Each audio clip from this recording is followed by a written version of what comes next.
This tutorial river will show you how to make a logo background transparent in Illustrator. First of all, open the photo in Illustrator, click on View, click on Show Transparency Grid.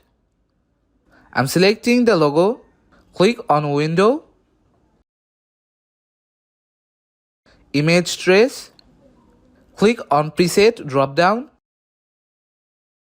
select High Fidelity Photo.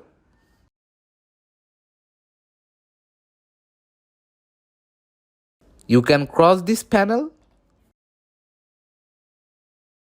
Now click on Object, Expand. Check these two options. OK. Select Direct Selection tool. Click outside of the logo. Now click on Logo Background. Press Delete button. And here we can see the background has been deleted. That's how we can do it.